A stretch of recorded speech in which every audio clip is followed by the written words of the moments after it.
Au maua leva no e Talanoaga ai ma sui fo'i o le Samoa campus mai ala fua leo mātou whaatasi atu ia ma tau pou fo'i o le Samoa campus i ala fua ma le lato ninga lanu mea mata lanu lau awa le neita e ao ia o tupu i matangi Charlotte Marinale le tūtonga vale vai o le pasuafa ia inga e le ka uatsuafa matai ia mai se fo'i te mai tai a rei mai lo tūtonga matau ia good morning girls ma lo leu se neita e ao se fo manuia Sai o manuia so alo ia fatalo fatu fo i le mai mo fa fonga mai ale atu no e me se pa anga umo le 685 ia sa lofa so le bele i a mo so le 685 ia le ke ro moro bele ia ma lo tu pi matangi ia ciao Manuelo tu fatu nga tau nei tai au ia fa bele malo tatu tu no o fa fonga mai nei tai au ia fia lava tu e tau no mai nei aso nei vai ke ro mai ma se kala fia absolutely le leo no le tatou te mi au te lole la fo atu le avano e te lu sau no le tulanga ia fa manatu o le tatou restala ia mai se foi isi vaenga ta ua mai le Samoa campus fa moni ia o le afo o le whaamanatu lava ele le lava le whaamanatu ia o ne tai au ia tele lava nei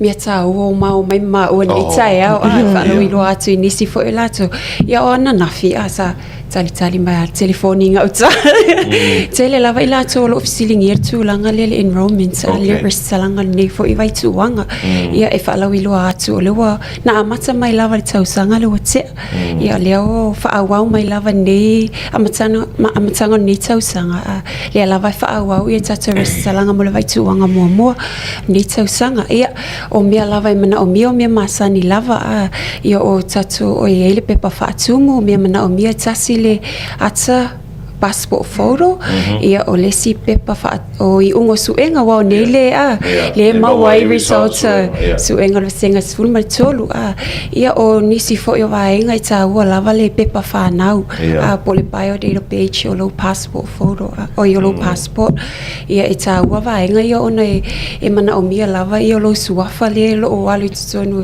taua mo fa maunga fo il matou fo i office ia o nisi yo vaenga ia wa lewa tu mai lava no mo le tausanga whaavai lava ia wa nei le mau e results ia e fia whaalau i loa fo ia nisi of sosoani o tu ina mai e tatou malo ia o mo le vaenga la ia mo le tausanga whaavai lava ia o maka whaatulanga ina i lua se lau maka o le ingilisi ma nisi o mata upu maua lunga i tolu ia le mau e lua se lau maka ia tatau foi la na pasi 5 anga i lunga ia mo le vaenga la le tausanga whaavai ia le watu ina mai ia le sosoani le e tolu mo tausanga whaavai tolu avanoa mo upolu tolu fo ia avanoa mo savai mana ia lava ia nai taimi mua nei le watu ina mai nei sosoani mo tausanga whaavai soni na lea mai fea mai i le malo mana ia tele mana ia wale mo nei results ia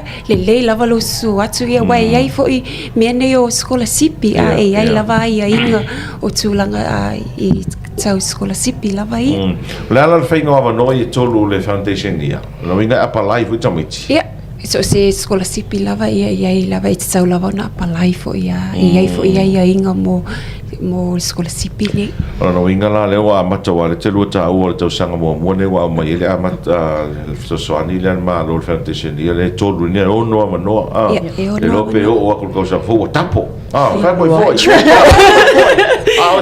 ava nota o le wa mai le so soani ta o lava no ia fa tai fo ia te ma lo tu ina mai ni ava no wa alum fa na o lo fia au tau wina inga ta fo le usapi ma lo fa tai ia ai se va ngata o Charlotte nei tai a pola o fionga tupu i matanga tai lava mo le ava no ia tfi fa o por sa na nga Raymond Suswani le malo ia ono le no ta inga lava ia fa wau pe ia le onga e le ngata i le Bachelor of Agriculture pe ona Suswani mai malo tau sanga ta itasi scholarship ese ia au le foi fa popo ia isi tato por kalame so at the moment le fa popo mai le for postgraduate Diploma in Agriculture. Oh. Awa il tausanga wa mawai. Ia nangata lava le Bachelor of Agriculture.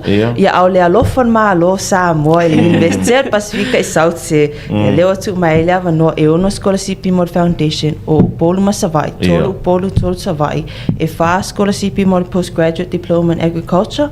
Ia amata mai ilo foundation anga ilo Bachelor of Agriculture anga ia for postgraduate diploma. Ia te taitono se avanoa au ngā lea. Ona o le taimi mua. Yeah, I think it's a perfect time for everybody to, hop on our wagon, join our USBI.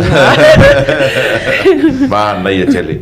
Yeah, it's tele lava no SS pela tato 50% reduction in fees.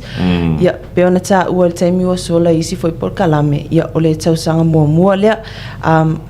E au ngā lava le low less tale nei vai tu wanga. Ia ona ele loa po a fair pe tu e whao nei 50% reduction rate. Yeah, I just wanted to clear something. Yeah, ona na fsilingia le tu le PhD ma isi foi po kalame. Yeah, lena o walu o sa ili ma o su e. Yeah, po a tonu lava ia courses ia fia le 50% reduction rate lia. Yeah, o vasenga o le 100 level to 400 level. Yeah, to postgraduate 400 level, but then it'll be coursework only. Okay. Yeah, so those are why tofu lava tattoo schemes is matutunga masani for yeah. So I just wanted to say that. Olo for tattoo bursary scheme. Ole tattoo bursary scheme. Yeah, ole suswani lea ale university. The bursary scheme applies to all regional campuses, the 12 countries. Yeah, ole maliela fina ngalo ele o aufia ele foundation. Yon mele au ngai lava fa mamafa ole ono scholarship le malo. Yon ono pauna ole suswani le tule foundation.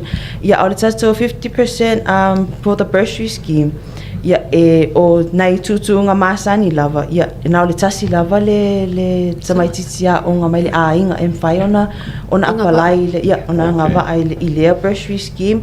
Yeah, ele tau foi ona sili atu le luasful fitu wafe le income le ainga le tau sanga. So nga lava la I ainga o le lavar se le yeah, absolutely. Yeah, we see you, we hear you, we are here to help you.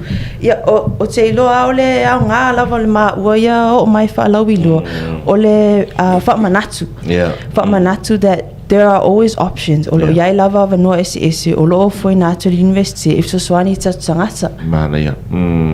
So tu sava no nei por ma no se vai. Tu sa mala. Ma lo o afe fa nga taile restala fa mo moli. Me ane o vai plu masa ni ka ko me ngel ko fuli por ke moli. E Oliver's wa le vai tuanga nei a matela solution mal fa February. Ia le aonga.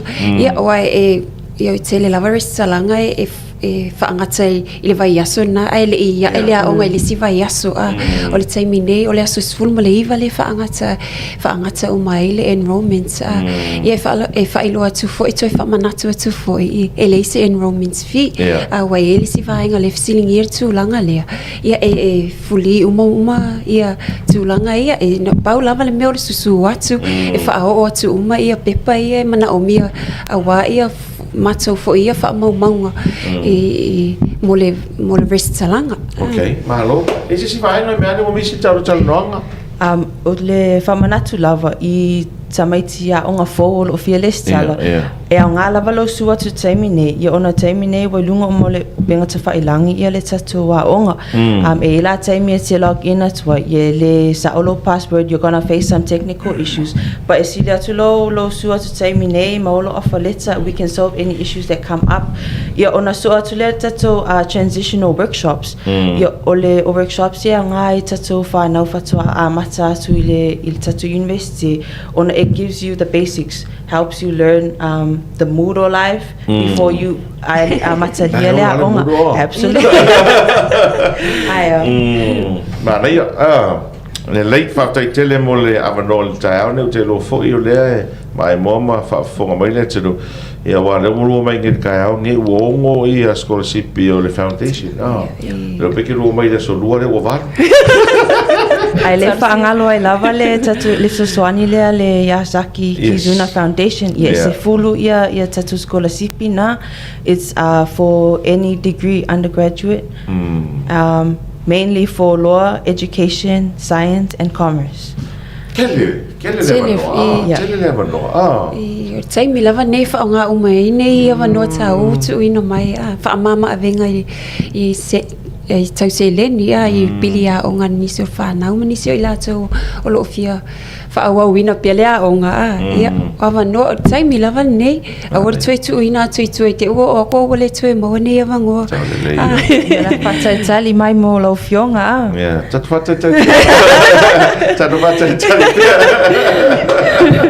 Wale leia Scarlett ma Rainbow whaatai mo le amanoa nei tai au tatu toi so tai fo i le mai asa fou manuia lua whaiva nei aso Tai lau mani e tele ia nei aso Ia, o le na ua whaafonga mai mo mai le turu ua whai fo i te anga i te restala i ngau tai le usa people le Samoa campus ia o reima le ngō le sita mai tai a o sa lote le sita mai tai e te alatu mai efisidi e pe awha pia so te fia Talanoa i te nei ana Talanoa mai lunga le 685 Mo le a onga wha mo le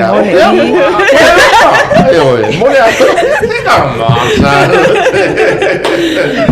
Au tau lunga Talanoa mai le Samoa campus le nei tai au na tau mo se si whauponga i le aso lua o le mai aso fau